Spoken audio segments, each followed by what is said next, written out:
Okay, we are live. Double checking here on the other computer. Got it.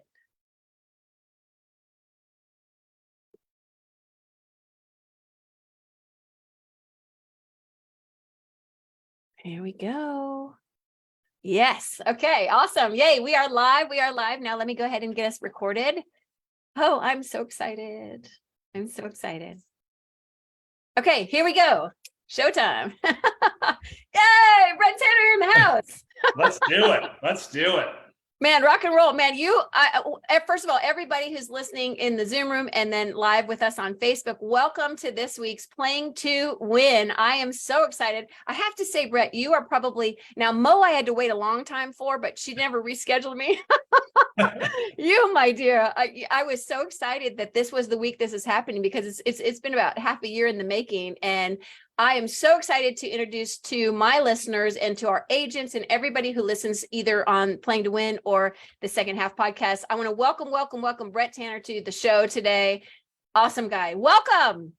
Well, I'm beyond excited to be here, and I am very excited to be here with you because we've known each other for a very long time, and I just love all you do for our community and all the agents out there. So thank you for all you do and the impact you're making with so many. So it's an honor to be here. Oh my goodness.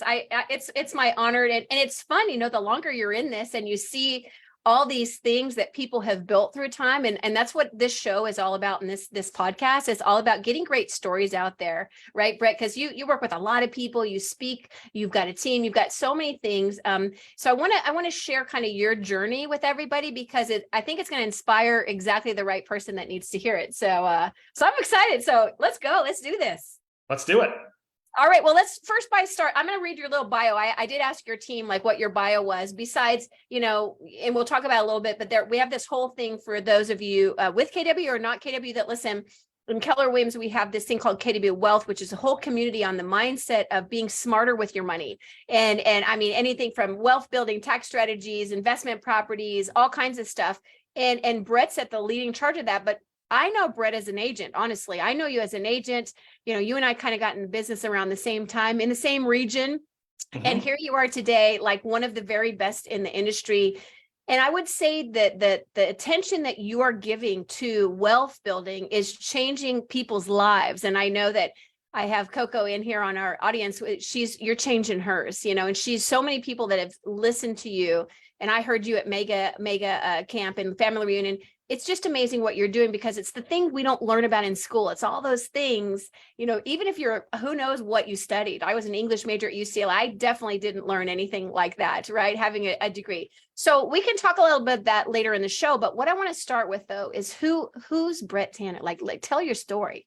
All right. So I'll go back. I grew up in the middle of nowhere in Colorado, Dove Creek, Colorado, population 700. And I grew up 10 miles from there. So my high school graduating class, when I tell that story, we had 20 people gross, 17 net. It's a real story. That's not made up. It was a very small town, Forest County in Colorado. So my parents are farmers. They had a business and my dad's now been in business. God, he's 83. So 63 years. So I think he was 20. Same business. And so in that small town, it's weird. When you think about it, success was hated. Small town mentality, scarcity, right? The people that have money did something wrong. And seeing that, because he's become a wealthy guy. But back then when I was young, I remember I could tell we were poor. When you're growing up, you're like, stuff's not great here, right? Like that rip in the carpet, I think we should have fixed that right a little bit ago. And so he came into money, right, as the business started achieving. And there were just some things that I got to experience, seeing how he navigated, I think, that environment of scarcity and abundance that really impacted my journey. I'll just give you one example was, as he became successful, his thing is cars, right? He's a car collector, old classic cars. But we would always have a new truck or a new whatever. But he would drive a $3,000 truck to work that would break down at least one day a week, right? And where I'm from, you just get picked up, right? And they would help you because everybody helps everybody. And I said, Dad, why do we do this? Like, I don't get, we have a brand new truck. Driving a truck is going to break down. Doesn't seem efficient. Doesn't seem to make sense to me. And he said, son, if we're better, if you show that you're better than them, they're not going to trade with us. So I've got to be one of them today. And I'm going, wow, what an interesting. So he's playing down to just be more welcome to the community because he needs them to bring in their beans and wheat to him so he can go do his thing. So I started there. Believe it or not, I was not competitive. Even in a high school of 100, I set the bench in basketball, right? And today I would argue I'm probably one of the more competitive people that you'd ever meet, but that wasn't in my nature growing up. Like you wouldn't go back in there and even see in a it. group, you wouldn't see it there in a group of 17. I wasn't even number one in that group. I was probably third or fourth in my class, right? So it's like there's nothing you could look at, go, wow, he's really going to do something. Went to college, was going to I tried to shorten the time frames. I didn't like school. I wanted to be an attorney. I interned my last year of college with an attorney and realized that was a life I didn't want, right? What the job was and what I thought it was were radically different, right? Yes. Yeah. And from there, read Rich Dad Poor Dad, had that moment, right? Ironically, my brother, who's my polar opposite, gave me the book, and it really changed everything. I realized real estate's where I wanted to be. And so I actually I was flipping homes. And so I was, quote, I was originally going to go through and get the safe, job, go to college, and it just didn't work, right? I actually graduated college. I walked, but I'm 6 credits short of that degree. I never went back to summer school to finish. So I've got the full diploma holder. I've got the hat. I don't have a degree, right? I don't have any of that stuff. But went on and just said, I'm going to be an entrepreneur. Even if it doesn't work out, and in college I snapped, and that's where the competitive streak came in. I'm like, why am I letting everyone else beat me? And it's because I wasn't even playing, right? I didn't want to try because I didn't want to lose. So I just wouldn't try. And there was a moment where I'm like, you know what? Like, and everyone watching this, you could just change your mindset and just start competing tomorrow. And everything, compete to be better. If we're going to throw rocks in a bucket from 10 feet, I go into it telling everyone I'm going to win. Like I'm absolutely going to win, even if it's irrelevant, because why not? To the whole point of your show here, which is why are you not playing to win? That's right. And my friends all say, they say I'm the luckiest person on the planet. And it's true because someone had to do it, right? Someone had to be the luckiest person. Why couldn't it be everyone on here? Like, why can't it be you? Why can't it be me? But so that's where a lot of that comes from. So I got into real estate backwards. I was flipping homes, and I only got my license just to support my own transactions. It wasn't okay. So started out as a flipper. So it was purely just for you flipping your own stuff. And then, okay. How old were you at that time? So I got licensed in 2005. So I'd have been 25 years old. Yeah. Wow. Okay. Awesome. Licensed there. And I've been flipping homes for 3 years. So you started early. You started young. Mm-hmm. Yeah, started in my early 20s and had success, and then had a friend, a friend that wanted to buy or sell a home, and I'm like, well, I can do that, right? My license works like that. And I fell in love with the retail side of the business, but I'd already had this investment business going, so I always realized I was in 2 businesses, right? The investment business and the retail business. And as I grew the investment business, my retail business grew. As I grew my retail business, my investment business, I was like, this just makes a lot of sense, right? There's a good synergy here. And I've always had it that way, right? So I didn't know any different. I thought, well, everyone must just do it this way. Right. Yeah. Isn't that normal? Hey, real quick question. Was that when you say investment, were you doing just flips, or were you doing buy and holds, or? Yeah, I had a couple of rentals, but primarily flipping because I needed the cash to go buy more rentals, right? So I would, the old, I'm going to flip 4 buy 1 kind of type, deal to try to get where I wanted to go. And so, yeah, so got my license with a small brokerage that my lender actually owned before Keller Williams. And then, to fast forward the story a bit, 2008, everything changes, right? I was not one of the people doing all the crazy loans. I was putting money down. But really my investment model, it was highly speculative back then, right? You go 20, young or mid-20s-year-old brain doesn't think about risk and what's a model and what's happened before and how would this have held up in other crashes, and just those are things I never considered. And so, 2008, right? I helped other investors do what I was doing. I built a big real estate business, and all of a sudden everything changes, right? And much like today, but much harder back. I mean, when you say transactions went down, our market went 80% distressed. I mean, we were short sell REO. So I moved to Keller Williams, and I told the owner, the OP, I'm like, I'm probably going to be here to finish out my pipeline, and I'm going to go do something else. I guess I'm not good at this. That was what was going on, right? It was just a weird time. And I wrote a business plan to do short sales and went on to do probably more short sales than anybody in the country. But for 2011 to leaving by 2008, I was going to leave. By 2011, we were the number 9 team in the country out of all brands. We were number 3 in Keller Williams. Okay, just pause. Let's just hit the pause button right there, okay? Because that was a lot. Let's just unpack that baby for a second. So I want people to hear this. That message I told you, I love that message of yours. In 2008, and where were you at this point? In location? Yeah, like physically, where were you? Yeah, Phoenix. I've been in Phoenix the whole time. So same location the entire time. Okay, the entire time. Perfect. That's what I thought. So you literally were thinking you're going to come to Keller Williams and finish out your business because you're probably leaving because the market had changed and the game was changing. You're like, I don't know. And then you decided, like, what made you stay in it? What made you make that business plan? What made you put together that short sale plan of action that then led you within, a few short years to be number, top 3 in Keller Williams and top number 9 in any company just 3 years later while everything was falling apart? Because, I was in that market too, right? I was in Reno and live in that market, and we were thriving as well because we played to win, right? So what changed for you? Because I want people to hear that right now, because people are struggling and some people are thriving and doing really well and adapting and this and that. And it's different. It's a different market than it was then. But what changed for you? What made you make that decision to make that plan and get into action, because your life changed because of that? Yeah, so I'll be honest. Before, I would say I was just running, right? I was an entrepreneur, and it was my own horsepower that was just driving it. And the opportunity of that market was I had to get really strategic with the plan. I'm like, I don't really have a plan for this. And so I looked out and I said, well, what do I want to do? There's really 2 options. Okay, there's the REO game, the real, REO game. Yeah. And a lot of the agents had already carved that niche, right? The real smart guys and girls had already ran that route. And I was way behind on that. So I'm okay, I can go compete there, but I'm behind. But no one knows the short sale game. No one understands it. People are trying to list them. They can't get them closed.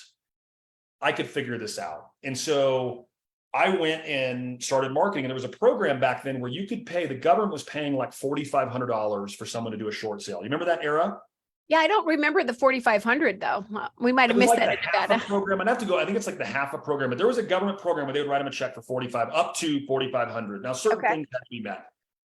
So I ultimately was like, I'm going to start sharing that story. And so we got going, and pretty quickly I had 200 short sale listings. It wasn't very long. Wow. But here's the problem. From leaving the business, guess what I couldn't afford? 200 lock boxes, 200 signs, the staff to run 200. So day one, my assistant comes in, she goes, hey, we need to buy 200 lock boxes. I was like, how much can that possibly be? She's like, it's $23,000. I go, well, that doesn't work. So I had an idea. I'm like, agents are leaving the business. I'm going to buy the used lock boxes back, and I need them. So I made a post. Next day, I'll never forget it. Our Keller Williams office, there's 40 people lined up selling us lock boxes. I bought 700 of them, right, at $20 each. And now I have all the supply. Well, the REO agents came to me and said, can we buy them from you? And I go, yeah, $50 each. I'm literally signing them, handing them over, making $3,000 because I needed the money. Yeah. Like I was hustling, right? Yeah. So I got all the lock boxes for free. Well, then a sign bit company went out of business. I'm like, okay, well, can I buy your posts? So I acquired 200 posts for very little money and had my guy put them up, right? But this is literally when people say like you're hustling. Oh, I was hustling. I mean, I was in, and there was a moment where I remember telling my wife, she's like, babe, are we making any money? I'm like, right now, no. But if these 200 listings ever sell, if they change the foreclosure laws, like our ship would come in. Yeah. And they changed the laws, and all of a sudden we started closing, 100 plus homes a month for a while. And 100 plus a month. A month. Yeah. Our record, it wasn't every single month of the year. We sold 7, I think of the year we were, 2011, you're number 9, and the numbers aren't as impressive today as they back then, but it was like 765 houses or something like that. Wow. And they're short sales, most of those, which is crazy, if anybody's done a short sale, there's nothing short about a short sale. You've got all these different banks you're dealing with, and that's super impressive, my dear. Yeah, it was an interesting time, but once I had the plan, I was playing to win, right? I wasn't going to let the lockbox struggle. But here's the thing, like, I think a lot of people might've said 20 grand, I just don't, how do we do it? And opposed to like, let's figure out a way. And I created the Arizona Lockbox Exchange. Ultimately, Supra built that same program. They literally took what I was doing and just did it in-house, which I'm like, good for you guys, right? That's should be done that way anyway. Amazing. So yeah, just weird little things like that. I love that. I love that. Okay, so keep going. What happened in 2011? So I just didn't want to miss that. Yeah. Excuse me. I didn't want to miss that because that was such a pivotal thing. I don't know if people caught that literally in 2008, you were considering leaving the business. Like not even considering, like really strongly looking at other things. So Yeah. 2001 in 2008, I ended up going to family reunion, but in 2009. And just to back up a second, I watched, remember we used to have those big award ceremonies where the top Yes. 5 people would walk the stage? Uh-huh. I told my team, I said, we have to realign every goal of the company. We have to walk that stage. Like that's becoming our thing. So 2011, we do.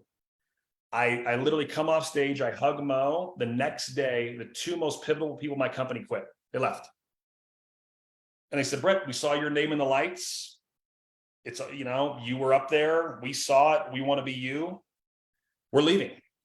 And the truth is, at that point in time, it was all about me, right? I had an ego, 100%. It was win at all costs, drive. I would leave bodies on the field, not in a bad way, but I would just drive. Yeah. So then I leave there. I have to be a little reflective, you know, so I'm now 30, I guess I'm in 31. And I said, I want to get back on that stage one more time. So 2013, we were 4 in Keller Williams by then. We go back up and they wouldn't allow you to bring your team on stage. They only wanted 1 person. I said, I've already played this game, so give my award back. I don't want it. Either all 30 of us walk or I don't want the award. Wow. So the second time it was all about them. And I was like, oh, that was a good leadership lesson for me to go, cool. All right. And that was the last time we were competing for that specific thing, but it was cool. Yeah. So That it mattered to you is the last time like that was a thing because that was your top of mind. But I love that. That's great leadership. And what a lesson to go from.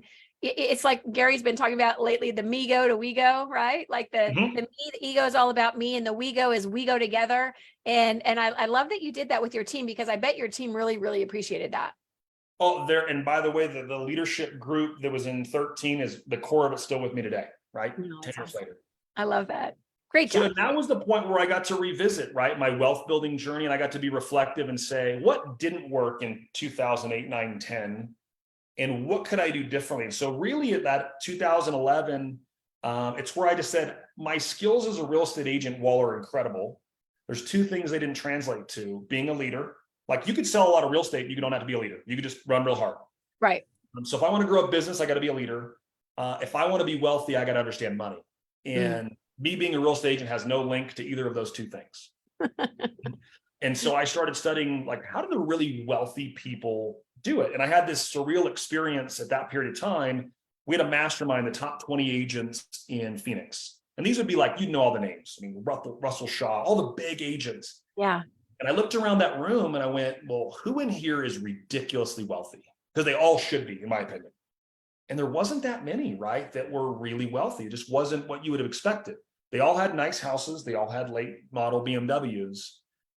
And in that moment, I went, wow, so being in real estate alone won't get me there. So I need to go study what the really, really wealthy did. And so I spent better part of a decade or more than a decade figuring out what was the model that would have stood the test of time back in 2008, 9, 10. Because there were assets you could have bought that you could have bought in 2005 that would have been okay, right? If you had if you had a secure model that made sense. Yeah. And so I looked back at that, and that was so I always had a big retail business, but I went and focused the last decade on my investment company and grew it to something really, really, really significant. And so that kind of catches us up. Like I've been doing that. And then I went to Gary with just the idea for Kate. I said, hey, you've taught me so much about this, right? I've learned that man's impacted my life more than anybody. And I said, you've taught wealth building, but I think we need to make it just deeper, wider. Like it's never going to be the forefront of what any one real estate company could teach just as a constant. But I think it needs to be, I didn't know a community was a thing. I think we need a division that teaches wealth. And here's what I've been doing. And here's how I see it would work. And I wrote up this whole business plan for him. And he said, I completely love it. But he goes, I want to be involved. And he comes to, if he is in town, he is there every single time. Like our first workshop, he came in for 2.5 hours. I mean, he comes, he is just awesome and so involved in the curriculum. So getting to work on that with him is really, really cool. That's really cool. Well, and let me just read your bio right at this point, just so people can see how legit you are. It says Brett Tanner has over 18 years of experience acquiring, underwriting, and managing both real estate and debt investments. During his career, Mr. Tanner has managed an acquisition and disposition of over $250 million, comprised of loans backed by real estate, residential homes, and commercial buildings. Additionally, his company has sold over $2 billion worth of real estate in the markets they serve. So I just want you to know who we're talking to, like he knows what he's talking about, because I had heard a statistic at one of the mega camps or something, Brett, where Gary had said, of the top, 6% of all real estate agents in NAR, like 65% of them are broke, right? Because it's just because you make the money doesn't mean you do anything smart with it, that the money works for you, right? And that's why I think this is so key. But one of your strategies I want to make sure we talk about is, so this whole time you're doing this, and this whole time that you're learning about what the really wealthy do, and you're studying investments and different strategies and things like that, you're still growing your investment portfolio and your real estate team. I mean, that's all still happening, right? So that's all still happening. And so can you talk a little bit about the prospecting that you do around that? Because I find that very fascinating, because I've been meeting with a lot of investors lately that are getting into the game, and I tell your story every time. So I would love for you to tell your story about how you do that. So I'll back out to answer that question. So I look at, as a retail agent, right? You're naturally, everyone on this call, if you're a retail real estate agent, you're in two businesses. You've got a buyer brokerage business and you've got a seller business. Yeah. People say the same thing. No, it's not. Buyers are all relationship driven, right? Oh my gosh, Melanie, I like you, you like me. Let's go look at a home. Sellers, it's all presentation driven, right? Is your presentation worth this, right? They want to like me, but if they like me and my presentation sucks, the seller's not there. So then I start looking at, all right, what lane of revenue can I add that would enhance my seller business or my buyer business? So going back, right, every time I got a short sale, right, that's a listing, marketed correctly, it creates a buyer. Every time I do a flip, that's a listing, marketed correctly, creates a buyer, right? REO, so go down, I represented hedge funds, right? So all of these things filtered. Then the next level of that for me was, well, what businesses can I line up alongside, right? So I've got the retail business, the investment business. I decided to become a license. I have my banking license in Arizona. We lend so much money, that's a need. So I looked at that, right? So when I wake up today and I go prospect, I want to go, where can I do more investment deals, right? So I'm going to make calls. Here would be an example, and I don't know where everyone in the country's at. What I'd say, if I was going to Austin tomorrow, I would go look at the data and I would say, where are all the investment transactions occurring? And there's some software that would do it for you. They give you basically zip codes. Hey, these zip codes have the investment. These are the rental property area that are ideal. For me, I would go 5 years plus ownership. I would figure out, I want properties that are between 1,300 square feet and 2,000 square feet that are 1970 to 1990. Like, I'm going to get a real tight buy box. That's where I'm going to prospect into. Hey, I represent an investor. My script is really simple. Hey, Melanie, really just real quick call. I represent an investor that wants to purchase one more home in your neighborhood for cash. Would you have any interest in selling it at market value? That's it. And if they say, sure, great. When can I come out? And then they'll ask you a million questions, blah, blah, what would you pay? When can I come out? Yeah, I mean, I can't tell you what I pay because I haven't seen your home, and anyone that can make you an offer over the phone isn't real. Yeah. And I'll make a joke. Melanie, let me ask you a question. If I have a Ferrari in my garage, how much will you pay for it? Oh, you'd want to see it and maybe how many miles or what year. Yeah, okay, cool. Exactly. The condition. Exactly. Yeah, condition. I mean, maybe it doesn't have an engine. So that's exactly. we're going to prospect for investment transactions, realizing the vast majority of those are going to become listings, right? I would just say if we do 100 face-to-face appointments, 10 to 20% of those would be willing to transact on an investment side. All the rest, it's like, well, great. You want full retail? We would love to help you with that. My goal is to buy it. I want to buy it. But if your price is high, I mean, then you should get that price. I'm happy to support you in that. And I love that. We play forever. Yeah. And what's so interesting about that, because when you're reaching out to that targeted specific area or demographic or whatever, obviously there's an interest with them to sell. Like, well, if it was the right price, I might sell, right? So they're already like biting on that. Like there's already some kind of interest. And so even if they may not like your number, what you're willing to pay cash and, hey, there's no anything, whatever, I'll pay you cash right now. Or here's what I think if we list it, my team can help you with that, right? Like it's so smart because those people, like, have you tracked that number? So if you said about 10% will kind of want to do something, do you mean 10% will either want to list with you or 10% will actually want to sell to you? I'm saying 10, if I went on 100 appointments, I'd buy 10 houses. One out of 10 we'd buy. Wow. Okay. Yeah. And that's amazing. And then if it doesn't meet the criteria, they won't take your price. What do you think those numbers are of how many you take as listings? So it's funny. The data is so interesting, right? Because now we'll refer it to our retail business. They'll go out and they'll go, you know what? Can you send the cash guy back out here, right? So it bounces around in the database. But I will tell you, I can give you this stat. We sold $230 million worth of retail real estate last year, and I did not spend $1 on seller lead generation. Now, my investment business spent a fortune, right? But it's profitable and it works. All of those listing opportunities come from the marketing where we couldn't do something on the investment side. Those became retail listings. That's amazing. Yeah, it's just a different way to, and again, I didn't have all that figured out 10 years ago. I didn't know it'd work like that. But yeah, and we're really transparent about it. I mean, hey, Mel, here's market value here's where we could list it. Your home needs about $40,000, $50,000 worth of repairs to hit that number. And you might go, hey, I don't have that. Or we also, when I buy it, I'm like, Melanie, we can close, you can stay 3 weeks. I don't care, right? We got to hold back $10,000 a year so you don't tear the house apart. But I can close anyone you want. I can let you stay there. You want to leave stuff. Like I can make this concierge service for you. I can make it really painless. Or put the money in and let's go get top dollar. And that's going to take X period of time. Whatever's best for you. That's literally how I pitch it.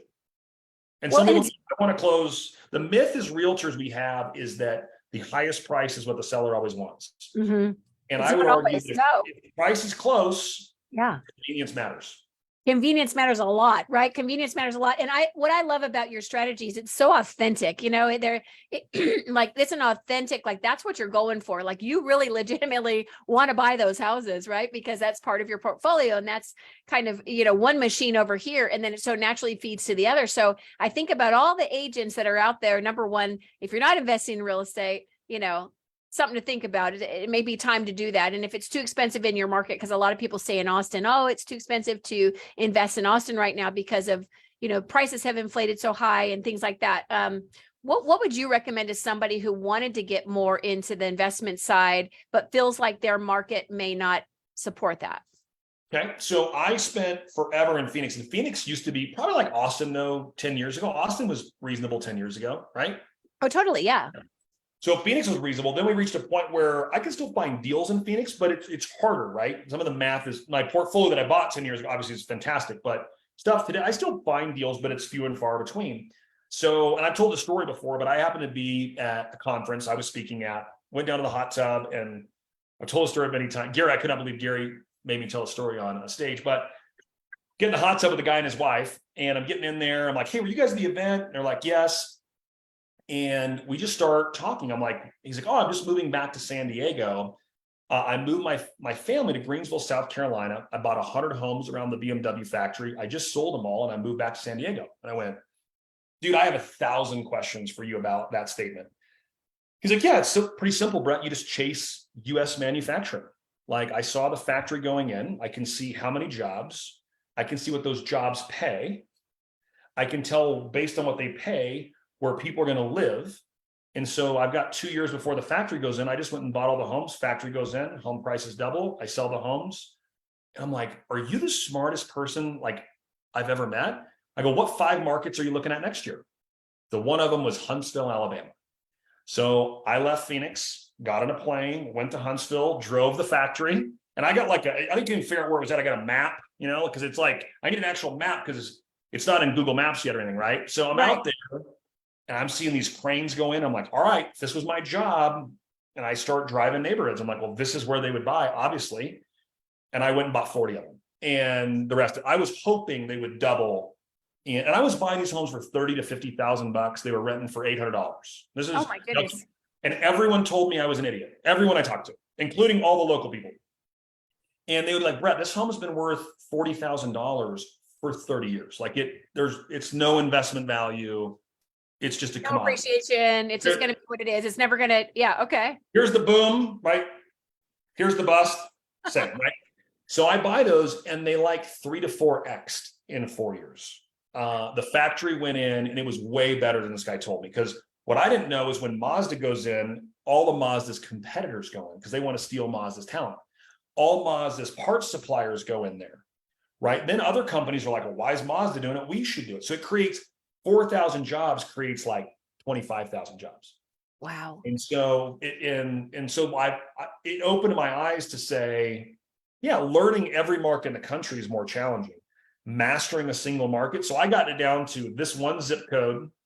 I knew everything about it. Like I could get on a, we'd have our staff do, but I could get on a call with the seller and be like, you have 1,600 square feet, we'll pay $52,000. Like I knew, just you tell me age, square footage, give me 3 pictures, I can tell you what. That's amazing. Amazing. Wow. So I would say if you're sitting in a high price market, great. What market could you go to that even in a downturn, the local economics, right? Real estate's national, but prices are local. So how could you go play to where you knew, how could you play to win? So you did there. How could you go in a different market that even where there might be a slight decline nationally, that market actually goes up because there's a lack of supply and job growth forces it up. Mm-hmm. Yeah, it's like what do we say? Going to the puck directly instead, right? You're going straight ahead to where it's going and doing it.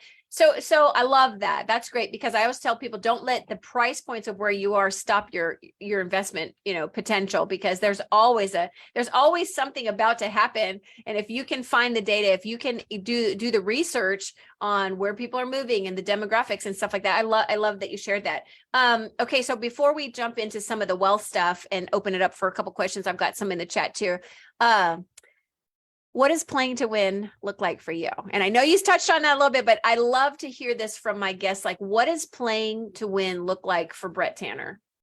So the way I think about it, right? I'm not anymore trying to compete really in my mind against anybody else, right? I'm not seeing, like, for me to try to be the number one it's not something I'm driving at to be the number one real estate agent in the world, right? I proved what I needed to do, I felt like, in terms of rankings. So for me, I want to compete against what I believe the best version of myself is, right? Every day, like there's that, I'm going to butcher it, but the McConaughey quote where he says you need something to live up to and somebody to chase. Mm-hmm. And he goes, and I want to chase that better version of me, right? And I'm never going to catch it, but I'm always going to chase. And so for me, it's just, what's the best possible version of Brett? And the second part of that is, how can I help my team members become the best version of themselves? So that would be me playing to win. But the answer of how I play to win, though, it's all planning today, right? The 22-year-old version of Brett would spend no time planning and all the time running. Today, I spend all the time planning and less time running, right? Oh, so boy. Yeah, getting a really great, and so my coach today is Gary, right? And we spend so much time planning things. Right. So much more than I was ever used to. Like when I say so much time, 6-8 months of, right. So that kind of work. And the thing I've learned about playing to win, how far are you willing to look out? That's true. Look out a year, or you willing to, because his time frames that Gary thinks in, like, I feel like he thinks in decades. Like, Brett, 20 years from now, that's what that could look like. I'm going, well, I'd never even considered that, right? That version of just different. So are you playing out in decades, or are you playing out in weeks? And the further you're playing out, you play a different game. That is so true. That is so true. You posted something the other day, and thank you for that, on June 3rd, when you talked about in 2008, you were considering quitting the real estate business. 15 years later, I'm partners with Gary Keller. Anything is possible. And then you talk about your story, which is so cool. And you talk about some of the 15 major lessons you learned on that 15-year journey. And I love that you did that. I love stuff like that. I did that myself last year. I celebrated my 15 years as a team leader, which is, there's a handful of us in the company that have done it that long. But are there any of those tips that you wrote that are some of your favorites that you'd like to share with our listeners today? Yeah, I mean, there's a handful. I mean, I think that I think about people, right? Like how valuable an investment in both capital and emotion people are. I would say this: relationships. Like one of them when there was about how they compound different, like both money and relationships compound over time, but Yes. relationships compound more. Mm. Right? I'll get people to say, "Well, Brett, you get to do, KW Wealth, you get to do all these things today." I'm like, "Yeah, but let me ask you guys a question. What relationship are you pouring into today for 15 years from today?" Right? Harder, right? So Gary and I are as close. I mean, we are very close today, but that's a relationship that started 15 years ago. Yeah.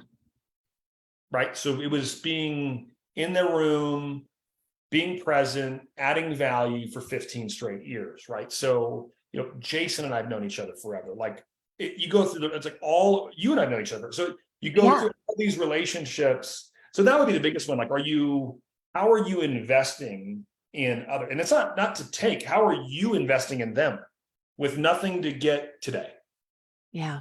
and not an intention of getting in the future? Just, I didn't know that. I would have never dreamed if you'd have said in 2000, I'm leaving the business to Gary and I are starting this fund, right? We were going to have a REIT. Basically, we're starting a REIT and to be his partner, right? I would have never dreamed that then. And today that's what we work on, right? I'm working on it just with him. So it's been one of the coolest things in my entire life. I love that. I love that. And I think if you guys are not following Brett on social media, but you did mention that, I think longer term, you should follow him. He has a lot of cool stuff and he's around. I know you have some summertime with family, which is awesome. So thank you for taking time away to be with us today. But people, you said the best people are the greatest investments you can make. They pay the highest return, not only economically, but in the enjoyment of working with high caliber people day to day. Great people make all the difference. Yeah. It's funny, we evaluate talent. I think some people get so lost on, like, if we're having a new person going to join our company, they get caught up in costs. Mm. And I don't really believe that there are costs in life. There's good and bad investments. Yeah, there's no cost, just good and bad, right? You go to a seminar, it could be a great investment, it could be a poor. You read a book, right? The book costs $20. That's what it costs to put papers in there. But the value of it, was it a good investment or a bad investment? And I think one of the ones on there, I put like the difference in an A player and a B player costs 20 or 30% more when you hire them, and the results are 500x. So again, it's an investment though. It's not a cost. And if you start, how do I invest in them and their training and their well-being and their lives? And if I do that right, what's the impact to the company? It's a radically different business, right? So you wake up every day as a leader, and how do I just help my people more? And how do I help them get what they want, realizing that that'll take care of itself as we go forward. And so that's been, I think if whoever's watching has gotten that out of this, like, I'm going to go, how can I put more into these long-term relationships? And how can I the people that are in my world, how can I make sure that our company's mission helps them fulfill their life goals? I love that. Gosh, that's so good. Okay. When you look back at everything you've done, my friend, which I'm so proud to have you on this show. Thank you. Thank you. Thank you. You've done a lot, and you live a really great life with your family. You're a real family man, and, beautiful wife and kids, and you guys travel, you spend so much time together, even with all this going on, which I love that you do that. So wherever you want to take this, but when you look at all that you've done, is there something that you're most proud of? Ooh, it's a really good one. It's a really, really good one. From a career standpoint, I would say I'm most proud of getting to watch what our leaders are able to do today in the companies, because I don't lead them directly, right? I have someone who's a partner in that business who's leading it. So I'd say as a career, from a career standpoint, watching my people achieve, maybe even like today, like I didn't run the team when it was doing $220 million, right? But Andrew, who's my partner in that business, who's 32, runs a $220 million team. Amazing. And that's something I didn't do, right? I mean, I'm confident I could go figure it out, but I didn't achieve at that level when I ran it. So I think it's a pretty cool one. Personally, I'm most proud of the time I get to spend with my family, because you mentioned it. I get to spend 12 weeks a year traveling with them. They're back in regular school, so that's a little harder. But like, I'm up here at my cabin doing this with you, and we're up here the day school got out. We left the day after, and we won't go back till the day before it starts. So 2 straight months just together. And I still work, and I still have work to do. But like, for example, tomorrow I'm going to go caddy for my kids in their golf tournament. right? So I'm most proud that I didn't have to sacrifice a lifestyle for what I was able to achieve. And I think that you can do both. Is it hard?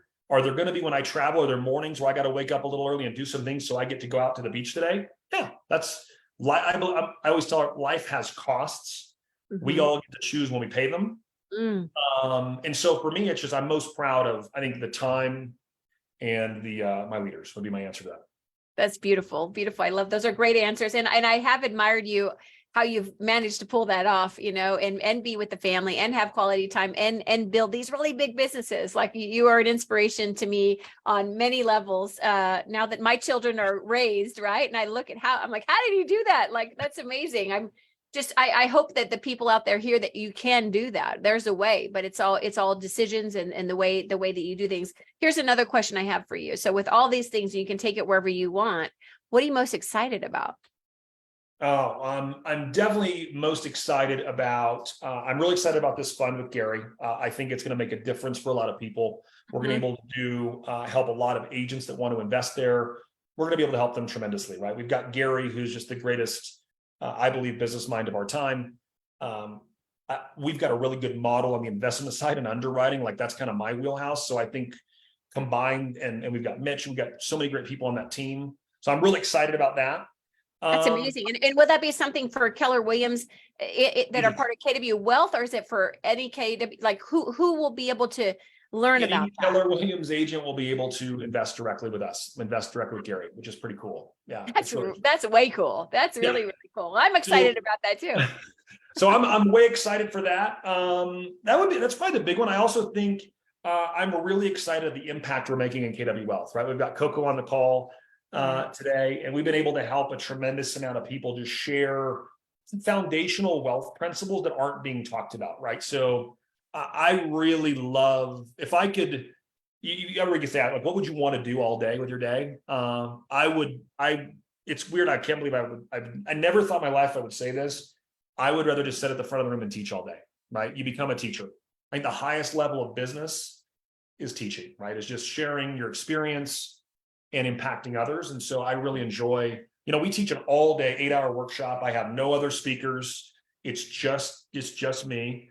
Yeah. And I love it. I love it. I love to see and I get to see, what's cool is I get to see the change, right? I get to see the thank yous, or, oh my, like, we had someone the other day sent me a copy of their refund check from the government. They got $575,000 back in taxes. Oh my gosh, say that number again. Like $575,000 back in a check. And they're like, Brett, you don't understand, this will change our lives. And I'm like, well, that's why we do it, right? Like, that's what gets me fired up. So that's what I'm looking forward to. Just growing that community, growing our reach, and impacting more people. So if you ever for 1 second, not that you do this, but if you ever for 1 second questioned yourself, am I making an impact? You just save all those. That's why I save all those little, I have not saved somebody $575,000 on their taxes. It's other things, right? But those things are, I think that's what drives us. Don't you think, Brett? Don't you think that's what drives us, is that impact with other people? It's 100% the impact, right? It's hearing that story. And I could tell you just 500 different stories, but just I get to see it, right, in real time. Yeah. And so that's been really, really cool, because we've got our mastermind meets every 4 months. And so I get to see those folks, and it's incredible. Amazing. And I know we're running out of time, so we don't have time to go into a bunch of the things, but do you have one tip? Since I said we would discuss it, and we've talked a little bit about the wealth and the impact it makes, but would you have one tip for our listeners today that could help them be a little smarter with their money, wherever you want to go with it? I have 2 answers. Number one, I would say, if you're not tracking your net worth, and I don't care if your net worth's a negative number or it's $4, it wouldn't matter. You've got to track it every single month and know every dollar. Just every checking account's got its own line. We got great tools, at Keller Williams to go, like that balance sheet, net worth statement, same thing. Start tracking it every month on the same day and start looking at it and ask yourself the question, how can I make it go faster? Right. My second thing I'd say to that is, I'd ask you, what are you studying? What are you reading? Like, if you want to be wealthy and you're not studying wealth, it's likely not going to happen. And you got to read, it's funny, we're in here, my office, I've got it blurred, so I got fish and it's my weird office in the cabin. So But I read at least 50 books a year, right? That's probably a lower. I bet I achieved that. My wife jokes, I've got this books everywhere throughout our house. I got piles Yeah. of, and mine are all topical, right? I want to learn everything there is to know on one subject. And so I'll buy all 50 of the books on that subject. And then you start going through it. So I just say, start reading, pick a subject, right? And if you're going to invest in real estate, what I would say is, what's your model? Go read the books, go study people who have that model, find them, and then go have that conversation, right? I wanted to learn the debt side of real estate, right? Owning first mortgages. And it turns out there's like 2 people in the country that have been doing it 40 years. So I just spent a day with each of them, right? Paid the money, whatever it cost. And I wanted that. And I wanted to know what didn't work, right? You've been doing it for 40 years. Where was the problem, right? And they're like, oh, well, this happened. That knowledge to me was invaluable as I went to build my model. I'm like, well, I can just build out around that. I love that. Yeah, I mean, people have already done likely what you want to do. So what's your model for real estate investing? Who's already done it? What are the books, podcasts, publications you could read? And today there's so many ways to get education for free / $20, $30 a book. So go, if you want to be wealthy, what's your model? Track your net worth and just ask, how do you make it grow? I love that. I love that. Now if you want, Kenny's in the chat saying KW REIT awesome. Oh, Kenny's asking, did you buy in Taylor, Texas? Because they're building the big Samsung. So you know, I've been tracking Samsung and Taylor, Texas. I've been tracking. So I track all the biggest manufacturing. So I knew about the Taylor, Texas deal about 9 months before it was announced. Wow. Luckily. Yeah. My banker, it's funny. The community's weird. You get out there and you tell people what you start doing. So now everybody sends me when all the factories are going in. So I have a big spreadsheet showing where all that stuff's going in. Oh, I love that. Okay. And then the question he asked is just, and Coco or any of our listeners, or if you're watching with us live, put them in the chat and we will hit them for just a couple minutes here. So he asked, what are your thoughts on subject to creative finance? So I think done well, right? So subject to is one of those things that gets a bad name, but done well, done right, meaning that if you take that property over from that seller, you just have to make it right. I believe you're agreeing to pay indefinitely, right? You have to do it right. Done right with the correct paperwork, with the correct understanding between you and the seller, I have no problem with it. I've done a lot of it, and then back, a long time ago. I've still got a few in my portfolio. So I think creative financing will be a big part of the market we're going into, right? So understanding how to help the seller. Does the seller need to carry some, right? Understanding all the mechanics of seller financing. Creative financing. It's a huge value add, right? We do quite a bit of things on the creative financing side, more so like, let's say, as an example, seller owes $200,000. It's worth $220,000. Seller free and clear. It's worth $220,000 and they want $210,000. It's like, well, that's not really something I would buy. So I'm like, well, Melanie, it's your price. I've got to name my terms. What if I gave you $30,000 down and $1,000 a month? Would that work for you? And you say, well, maybe it's your number, right? So now in that scenario, I just gave you a principal only payment. It was 0% interest. But by the way, you might have been having it as a rental property and only netting $600 a month. So my $1,000 was a great deal for you. By the way, I'm not tricking anyone. I'm just saying you wanted 210. Here would be my number to get to 210. Here's how I would have to do that.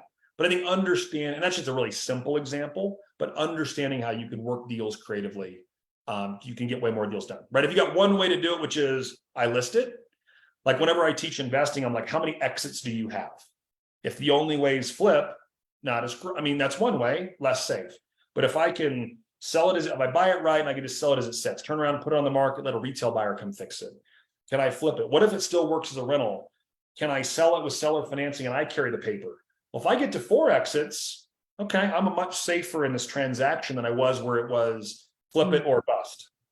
I love that. That's so smart because the market is unpredictable, right? And it's unpredictable if you don't study it, but if you're watching what's happening and knowing that you have 3 exits, 4 exits for whatever I can do with this piece of property in case this flip it's not going to get the numbers that I need it to hit the money that I want to get out of it.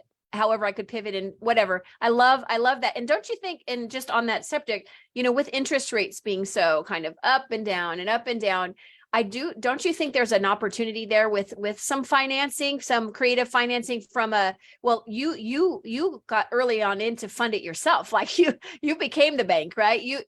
I don't know. I feel like that's going to be around for a little while because we came from this, the interest rates were insane, right? How do you compete with that? Like you could on flips and stuff like that because hard money lending has always been expensive, but in the regular arena, there wasn't really a need for it. Well, that need's coming back. So that could be a whole nother, thing that you do is, I don't know, just a thought. What are your thoughts on that? Well, what's so funny, right? Like, so the real estate to buy hard assets today, right? It's harder to find great real estate today. It's harder, right? Still doable. But on the flip side of it, right, is rates rise. So I'm deeply invested. About 50% of our investments are in debt. Well, those only actually do better. So this interest rate environment, I've done the best hard money loans I've ever done in the last 6 months. Wow. I've bought the best loans I've ever bought. So it's like on the other side of it, there's an opportunity in everything, right? So if they go raise rates today, yeah, it's a bummer. There's a bummer there, but I don't make the market, right? I get to deal with it. And so I get a huge lift every time they raise rates. So I'm not rooting that on. I don't want people to hurt, but when something's hard over here, if rates go up on hard asset, there's a benefit to being the bank, right? So there's an opportunity in every market. Like, what's yours in this one? And go make sure you're figuring that out. And that's my point is looking at it differently, right? Just looking at it differently because we like you had your real estate license in 2008 and you thought very much, even though you're an investor, right? And you already had your multi, your two streams and all that stuff. But you thought really like an agent, right? And so you made the plan and got into short sales and all that. Like what are the different things we need to look at in this new market that we're in? And we don't know how long it's going to be. And we don't know what's happening with the economy. And now we've got an election coming and I'm trying not to time this in a certain era but you know what I mean? So I think looking at things differently, but what I want people to hear too is just from you is you always find a way. You always find a way to be ahead of it and to get ahead of it. And then they all feed each other. Like you're not just randomly buying some franchises and ice cream over here. And then, right. Everything you're doing, it's like the Build Your Disney with Gary. It's all connected. Right. Exactly right. And it amplifies each other. And then all of a sudden you have the tax strategies and you have this and that, and don't forget to do the cost segregation or whatever, right? It's all connected. Your real estate with your write-offs for the $4,000 deal a day or whatever that you were talking about, right? It's amazing. So get smarter and be open for this. Learn. So if you're listening to this podcast right now, congratulations, because you just learned something. And I hope that it put fire in your belly, as Mo would say, right? To like live your greatest life. And it starts with a decision, because in 2008, my friend, you could have just let that fizzle out and owned a bunch of Burger Kings or something. Not that you would do that, but I'm just saying, right? Right. Instead, look at the life that you live today, my friend. I'm so proud of you. Well, thanks so much. I would say everyone go watch How the Machine Works by Ray Dalio. Go watch that, because as you go through different market cycles, it'll help you understand how actually the economy works. Because I'll be honest, 10 years ago, I had no clue.